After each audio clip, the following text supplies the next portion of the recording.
Bonjour à tous. Aujourd'hui, avec cette vidéo, nous allons reprendre un petit peu le travail sur la lettre S. Ce sera le dernier travail que nous ferons ensemble sur la lettre S. Ce travail va se faire en deux temps. Dans un premier temps, nous allons revoir ensemble la leçon sur la lettre S et ensuite tu pourras faire des exercices pour vérifier que tu as bien compris. Allons-y. Pour commencer ce travail, je vais te demander de rechercher dans ton cartable ton aide-mémoire Cléo en français, celui dans lequel il y a tes leçons de français. Prends le temps de le chercher, mets pause sur la vidéo et ensuite on commencera le travail dedans. Tu vas donc ouvrir ton aide-mémoire à la leçon numéro 2, celle qui s'appelle un S ou deux S. Et là, on va retrouver ce que l'on sait déjà maintenant, c'est-à-dire que la lettre S peut faire deux sons différents. Le son Z de l'abeille qui zazote et le son S du serpent qui siffle. Et on va retrouver les règles que nous avons trouvées ensemble, c'est-à-dire si je veux entendre le son Z, alors je ne mets qu'un seul S entre mes deux voyelles.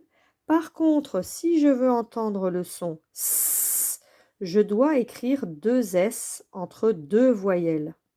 Par contre, je n'ai pas besoin de deux S si je ne suis pas entre deux voyelles. Je n'en mets qu'un seul si je ne suis pas entre deux voyelles. Pour chaque exemple que tu connais déjà, enfin pour chaque partie de leçon que tu connais déjà, on t'a mis trois exemples. D'accord? Ici, trois exemples. Ici, trois exemples. Et ici, trois exemples. Ce que je voudrais maintenant, dans ta leçon, c'est que tu rajoutes tes exemples à toi. Ceux que tu avais trouvés, par exemple, dans ton tableau, la première fois qu'on a travaillé sur la lettre S, je t'avais demandé de chercher des mots dans lesquels tu avais la lettre S dans des livres, chez toi, à la maison. Je voudrais que ces mots que tu as trouvés, tu les écrives au bon endroit dans ta leçon. Donc ici, trois mots dans lesquels tu entends la lettre S qui zozote. Mais ce sera tes mots à toi, pas ceux du modèle. Ici, tu vas devoir trouver trois mots dans lesquels il y a deux S qui sifflent. Et ici, tu vas devoir trouver trois mots dans lesquels il n'y a qu'un seul S qui siffle.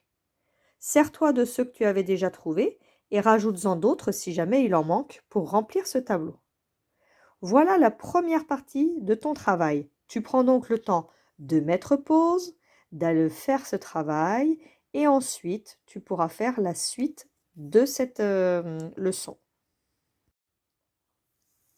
Pour terminer ce travail sur la lettre S, je vais demander aux parents de m'aider un petit peu. En bas de cette leçon, il y a des idées pour vérifier que tu as bien compris ta leçon. On demande donc à la maison de faire les 4 activités qui sont en bas. Alors ces 4 activités, ce que je vais demander aux parents, c'est de les faire sous forme de dictée. C'est-à-dire que vous prenez le cahier dans votre main, les parents, et vous demandez aux enfants, à votre enfant, d'écrire les mots qui sont dans ces exercices. C'est-à-dire que vous demandez à votre enfant comment est-ce qu'on écrit le mot trousse, et il doit l'écrire. Comment est-ce qu'on écrit le mot cousin?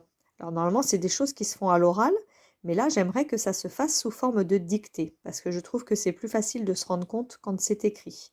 Ensuite, vous lui demandez d'écrire casserole. Ensuite, vous lui demandez d'écrire un coussin et à côté un cousin. Alors cousin, il y est deux fois, hein, vous regardez bien, vous n'aurez besoin de lui demander qu'une seule fois. Vous lui demandez d'écrire un poisson et du poison. Ensuite, vous lui demandez d'écrire le mot plastique, le mot poussin, le mot danseur, etc. Vous pouvez bien sûr en inventer d'autres ou reprendre les mots qui sont dans cette leçon, d'accord, pour vérifier qu'il les a bien intégrés. Voilà, donc une petite dictée avec une dizaine de mots pour vérifier que l'enfant a bien compris cette leçon. Et voilà, nous en avons terminé avec le travail sur la lettre S.